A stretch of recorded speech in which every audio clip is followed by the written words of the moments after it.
אנחנו בכנס קייב, ויש לנו את דניס סנדלר והצוות שלו שמכריזים פומבית. כל אדם בעולם שאין לו עשירייה ורוצה להיכנס לעשירייה וירטואלית, הוא ישלח מייל לכתובת שנקראת קונגרס, מיד נראה את זה בניווט, congress.10gmail.com, ונוכל, והצוות יכניס אותו לעשירייה. אז רצינו לשאול בהקשר לזה, כמה חשיבות יש שכל אדם ברחבי העולם שקשור אלינו, שיהיה קשור לאיזושהי עשירייה?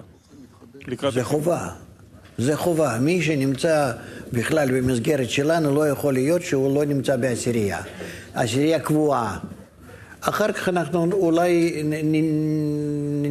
ככה נשנה אותם. אבל הוא חייב לדעת שהוא נמצא בעשירייה. אני חי באיזה אונולולו, לא חשוב איפה. כן? אבל גם לי ישנה עשירייה, ואני יודע שאני נמצא איתם, ואני נמצא איתם בקשר. ויכול להיות שכל אחד מהעשירייה נמצא 1,000 קילומטר אחד משני. זה לא חשוב היום. העיקר שאנחנו נהיה קשורים, ואנחנו בינינו קובעים את כמה שאפשר במצב שלנו את חוק הערבות. אחרת אין התקדמות. בלי עשירייה, בלי קביעת הקשר בין 10 אנשים, אין התקדמות. נקודה. כן? אז בנוגע לערבות שכרגע שמענו, מהו מימוש הערבות לקראת הכנס? שערבות זה נקרא שאנחנו קשורים יחד, רשת. מה זה ערבות? אם אתה מושך מצד אחד, אתה מקבלים תגובה מצד השני, מישהו, ככה זה. זה רשת אחד. אנחנו צריכים להגיע למצב שיש בינינו איזשהו מין הקשר. וקשר הזה, אנחנו אחר כך נגלה שאנחנו תלויים זה בזה. אני לא יכול להגיע לגילוי הבורא בלעדיך ובלעדיו ובלעדיו, ואנחנו תלויים זה בזה ככה. אי אפשר לחתוך.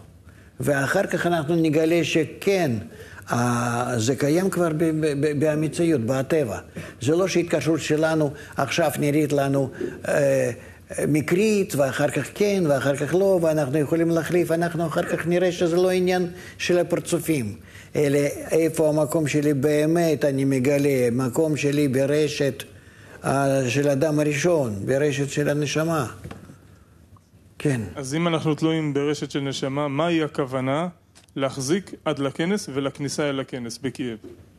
אני חייב להכין את עצמי בעשירייה. שהעשירייה היא תהיה ממש מבנה אחד.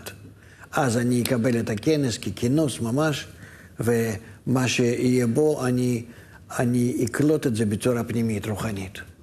כן. בגלל שזה צורה פנימית רוחנית, מהי המלצה לכנסי מראה ברחבי העולם לקראת הכנס? להיות, אם אפשר, רצוי להיות בזמן הכנס יחד איתם, אבל בתנאי שהם יכולים להיות ערים. כי בכל זאת אנחנו נמצאים עדיין בגוף הבהמי, להיות ערים. אם לא, בזמנים אחרים, אבל יחד לקיים את הכניסה לכנס. ויכול להיות שישנם אנשים בודדים כאלה, שאנחנו בתוך הכנס צריכים לארגן מיקוד, כן? שאפשר להתקשר לשם ולהגיד, אני מצטרף, ואני נמצא איתכם, ואז הוא נמצא באיזושהי עזרה מהכנס, ומתקשר ונכלל שם כאילו שיושב בפנים. צריכים לראות איך לעשות זאת. אבל בעיה, שוב אני אומר, כל הבעיה שלנו זה בקשר בינינו. האור העליון מוכן, ולפי זה ייכנס ויתפשט בחיבור. כן. האור נמצא בינינו, ויש חברים שמספרים על מצב של ירידות בגלל הכנס שהם עברו. מצוין, מצוין. שמחים בירידות יותר מהעליות, זה מה שצריך להיות. אז צריך להיות שמח לקראת ירידות שאמורות להגיע ולהפוך אותם לעליות. איך לעשות? בזה אנחנו, בהבנה על צורך הירידה, עד כמה שהיא מוסיפה לנו, אנחנו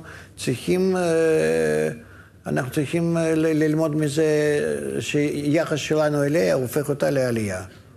אין עליות וירידות, רק ביחס. כן? חברים מרחבי העולם, לא דווקא מרוסיה, האם יש המלצה לגביהם להגיע לכנס פיזית?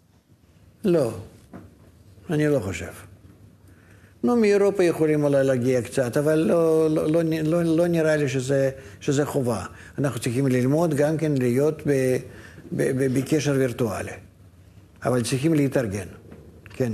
אנחנו עכשיו בהתקפה של פורים, יש הרבה אור, ואנחנו גם נכנסים לקראת כנס קייב. איך לשלב, איך למזג, איך לעבוד נכון לקראת הכנס יחד עם פורים? זה לא מפריע.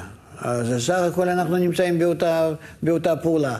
חיבור ולקראת שהבורא הוא יתגלה בינינו. כן. שאלה אחרונה, מהי מטרת כנס קייב? מה אנחנו רוצים להשיג שם? זה להתחיל לגלות אחד. אחד מקבל אחד, מה שכתוב.